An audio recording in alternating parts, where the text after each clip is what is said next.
In the sacred verses of the Quran and the prophetic traditions of Islam, we find profound insights into the nature of time and the inevitable culmination of our world. Amidst these trials emerges the ominous figure of Dajjal, the Antichrist, a cunning deceiver destined to mislead mankind in a final, desperate attempt to extinguish faith and usher in an era of darkness. Dajjal's arrival signifies the proximity of the Day of Judgment, a stark reminder of the transient nature of our existence and the impending accountability we face before our Creator. The very name Dajjal evokes a sense of deception and falsehood. Derived from the Arabic word Dajjal, meaning to deceive or to falsify, Dajjal embodies the essence of treachery and misguidance.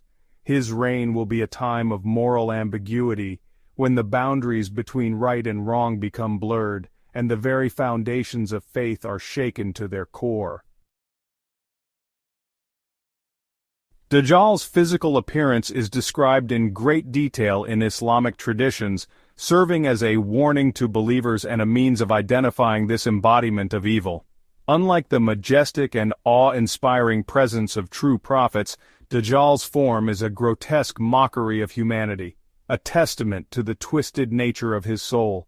He is often depicted as a young man with a ruddy complexion, his face marred by a deformed left eye, a chilling reminder of his spiritual blindness. Despite his hideous visage, Dajjal possesses a strange charisma, a hypnotic allure that draws the unsuspecting into his web of deception. His voice is said to be sweet and alluring, capable of swaying the hearts of even the most resolute. The inscription on his forehead, though hidden from the eyes of disbelievers, serves as a stark reminder that true faith can penetrate outward appearances and discern the reality that lies beneath. Dajjal's most potent weapon is not brute force but deception. He is a master illusionist, capable of mimicking miracles and exploiting human desires to lead people astray. To the parched desert dweller, he offers bountiful rain and lush vegetation.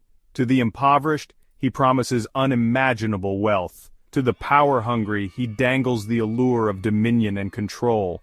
His miracles, however, are nothing more than elaborate illusions, tricks designed to ensnare the gullible and the desperate. He might command the clouds to rain, but his downpours will bring only temporary relief, followed by devastating drought. Those who succumb to his temptations will find themselves trapped in a web of deceit, their souls ensnared by the allure of the ephemeral. Dajjal's arrival will be a time of great trial and tribulation, a period of intense spiritual testing that will separate the true believers from those whose faith is weak or wavering. For the righteous, Dajjal's deceptions will serve as a test of their faith, an opportunity to reaffirm their commitment to God and His messenger. The true believers will recognize Dajjal for what he is, a cunning deceiver, a master manipulator who seeks to lead them astray. They will cling steadfastly to the teachings of Islam, seeking refuge in prayer and supplication, their hearts fortified by the remembrance of God. However, not all will be so fortunate. Dajjal's temptations will prove irresistible to many, particularly those whose hearts harbor doubts or are consumed by worldly desires. Some will be drawn to him out of fear, others out of greed, and still others out of a misplaced desire for belonging. As darkness descends upon the world and Dajjal's reign of deception tightens its grip, a beacon of hope will emerge from within the Muslim community, Imam Mahdi, the Guided One. His arrival is foretold in numerous prophetic traditions, a source of solace and anticipation for believers awaiting a just and righteous leader. Imam Mahdi will be a descendant of Prophet Muhammad, inheriting his wisdom, compassion, and unwavering commitment to justice. He will possess exceptional qualities of leadership, uniting Muslims under the banner of truth and piety.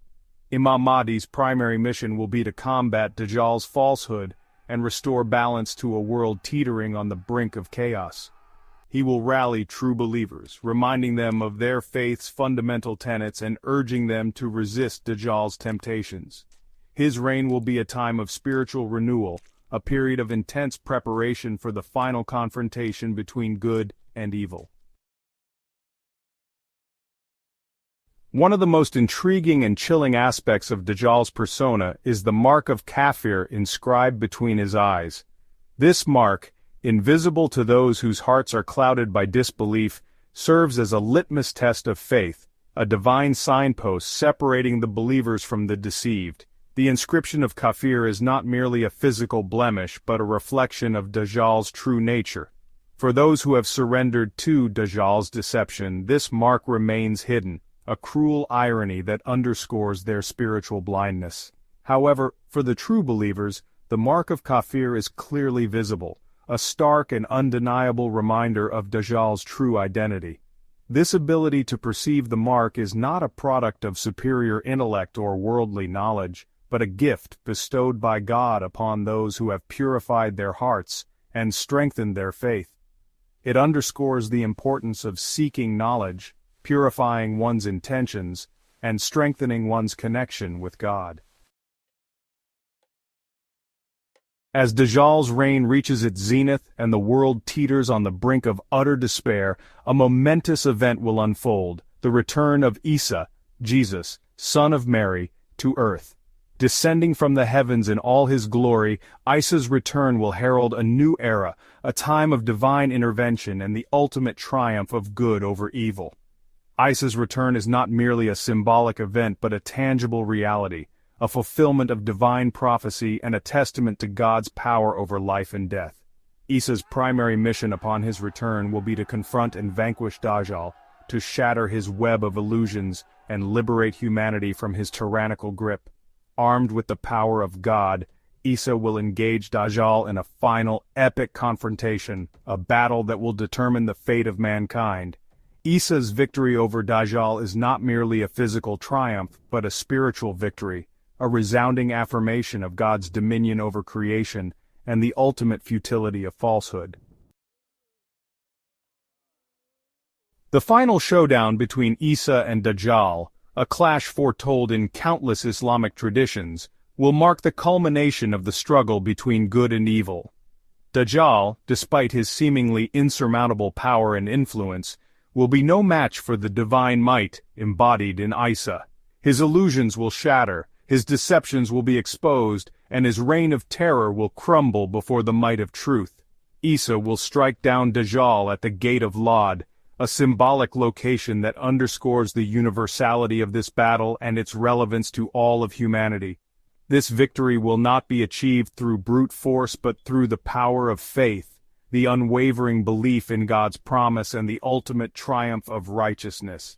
Dajjal's defeat will usher in an era of peace and justice, a time when truth prevails, and the world is governed according to divine principles. It is a call to strengthen our faith, to remain vigilant against deception, and to place our trust in the divine promise of a brighter future.